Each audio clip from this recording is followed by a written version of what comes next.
Welcome back. We're diving into a really fascinating interview today with former President Donald Trump. This one's juicy. It covers, like, everything. We're going to break it down using, well, the tools we have, of course.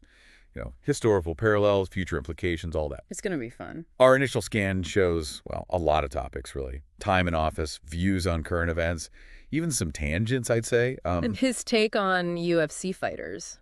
Wild. Yeah. Let's start with, well, the beginning, I suppose. His transition from businessman and celebrity to politician. It's like stepping onto a whole new planet, right? He'd only been to D.C., what was it, 17 times? Yeah. And never stayed overnight. Yeah, it's crazy when you compare that to, past presidents. They practically live there. Imagine a graph, plotting visits over time. His line would be a blip. And this lack of familiarity, well, I think it shaped his whole approach. Totally. It's like, being given the keys to a spaceship with zero training. He even said those early days in the White House were surreal. He compared it to the feeling of, get this, being shot. And he relied heavily on, well, the establishment, right? People, he admitted he didn't even know that well. Yeah, that's got to create some tension. Campaigning against the system, then having to work with it. Right. How do you change something from the inside when, well, you've spent years saying it's broken? It's a paradox. He's the outsider, the disruptor, yet he's forced to rely on, well, the very people he's trying to disrupt. And this leads us to his description of the survival presidency.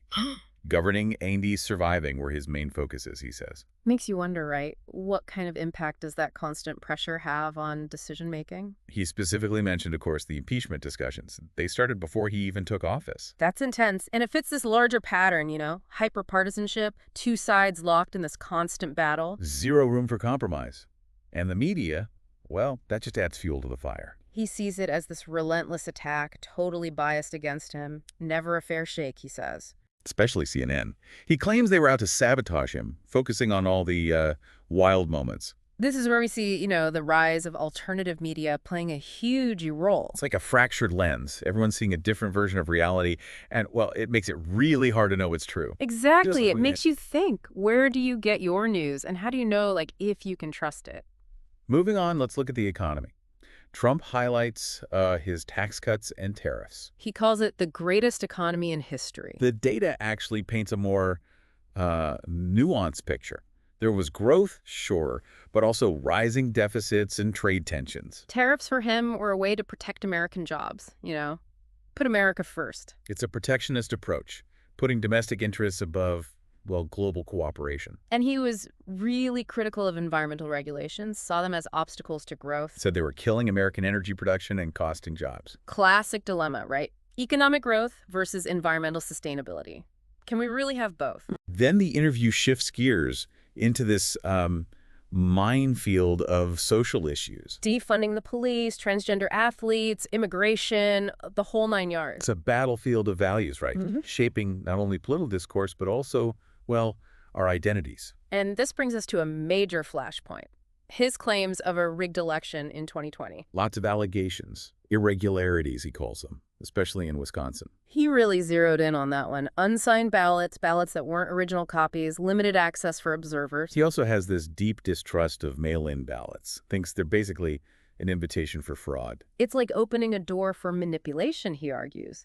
Millions of votes, all cast remotely. How do you track them? And then there's the whole thing with those 51 intelligence agents who dismissed the Hunter Biden laptop story. Yeah, information warfare, right. It's a whole new battleground in the digital age. So much information flying around. It's hard to tell what's real and what's, well, fabricated. Makes you wonder, if Trump wins in November, how's he going to tackle these supposed problems with the election system? He keeps bringing up that commission. Yeah. When Jimmy Carter led years ago, they were against mail-in ballots. Seems like he wants to go back to that model. In-person voting, stricter ID checks. Control the environment. Make sure every vote can be verified. It speaks to this broader trend of distrust, really. People are questioning everything. Institutions, governments, the whole system. It's like a global earthquake, shaking the foundations of, well, everything we thought we knew. So, about those election concerns, Trump really digs in. He claims he was robbed straight up, cites all sorts of, well, irregularities, as he puts it. Wisconsin seems to be his, Exhibit A. Yeah, he focuses on that one, a lot. Talks about unsigned ballots, ballots that weren't, originals. Said observers were blocked from proper scrutiny. Trying to paint a picture of a system that's wide open to, like, manipulation. And it all ties back to his deep distrust of mail-in ballots. He sees them as inherently vulnerable to fraud. It's like millions of votes, all cast remotely. How can you guarantee, he asks, that every single one is legitimate? Easy to lose track, easy to, well, mess with things. He also brings up those 51 former intelligence agents, the ones who downplayed the Hunter Biden laptop story. He sees that as a deliberate attempt to sway the election, to control the narrative. Information warfare. It's a whole new dimension to, well, everything, really. Right, this constant flood of information, it's hard to know what to believe anymore. And that in itself is a problem. So let's say Trump wins in November. What then? How does he plan to address these supposed flaws in the system, the ones he keeps pointing to? He keeps mentioning the commission, the one Jimmy Carter led way back when. They were totally against mail-in voting. Sounds like he wants to go back to basics. In-person voting, strict ID requirements. Make it harder to, well, game the system. Every vote meticulously verified. It's part of this bigger trend, this growing distrust of institutions. It's global, really. People are questioning everything. Governments, experts, the media. The whole system seems rigged, at least to some. Speaking of rigged systems, Trump had plenty to say about foreign policy, especially his dealings with Russia and China. He claims he had a great relationship with both Putin and Xi Jinping. Says those personal connections could have prevented the whole Ukraine mess. Imagine, like, a giant geopolitical chessboard, right? And the players, the moves they make, it's all influenced by those personal dynamics. Trump claims Putin would never have invaded Ukraine if he, Trump, was still in charge. Says he drew a clear red line. And he stresses the economic leverage the U.S. has. Implies he could have used tariffs, trade deals, those sorts of things to, like, keep Putin in check. He uses Macron, the French president, as an example. Says he played hardball with Macron, used the economic pressure to get what he wanted. His approach to foreign policy, it's all about transactions, right? National interest first, every deal a negotiation. He also brags about rebuilding the military, strengthening the nuclear arsenal. Projecting strength, he argues, is the key to maintaining global dominance. Peace through strength. It's a classic approach. Deterrence. Make yourself so powerful that nobody dares to mess with you. But is that sustainable? In a world that's so interconnected, can you really just rely on military might? And what about the ethical implications? It's something to think about. Now, on to immigration. A topic that, well, always gets people fired up. Trump goes right back to his familiar stance on border security. Says the current administration's policies have created chaos, a flood of undocumented immigrants. He paints this picture of a border that's practically invisible. Millions of people crossing illegally, putting national security at risk. He connects it to human trafficking, drug smuggling, all sorts of scary stuff. The border, in his view, is this, like, gateway for all the bad elements in the world. And he even suggests, well, conspiracy. Says Democrats are encouraging illegal immigration on purpose to bolster their voter base. It's a highly charged issue, no doubt. And his rhetoric taps into these deep anxieties about, well, national identity, about who gets to be an American. Trump criticizes policies that offer, like benefits or a path to citizenship for undocumented immigrants. Says those policies just encourage more illegal entry. It's like rewarding people for breaking the rules, he argues. He links immigration directly to election integrity, claims the system is being manipulated, that it's all designed to benefit one side over the other. All right, let's shift gears a bit. Talk about healthcare. It's a big one, obviously. Affects everyone. And Trump, well, he's got some strong opinions, as always. He really goes after big pharma, right? Sees them as this, like, greedy force, putting profits ahead of patients. Yeah, he even suggests that some medications are, like, designed to keep people hooked, treat dependency, lead to long-term problems, all to boost profits. It's a classic populist argument, really. The little guy versus the powerful corporations. And it resonates with a lot of people, especially those who, well, feel let down by the healthcare system. He's also a fan of alternative approaches, preventative care, holistic wellness, that sort of thing. Which is interesting, given his partnership with Robert F. Kennedy Jr., a prominent vaccine skeptic, to say the least.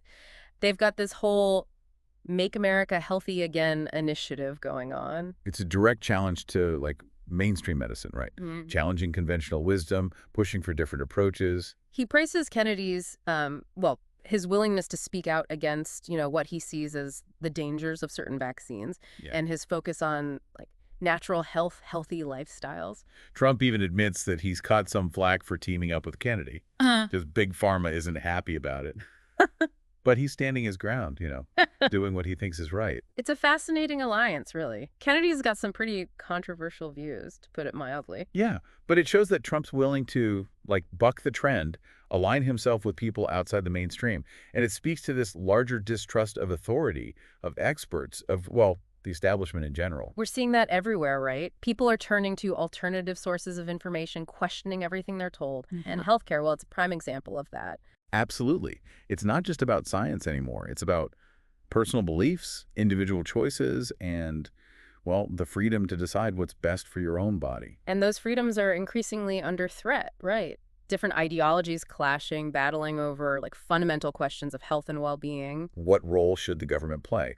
How much control should we have over our own bodies?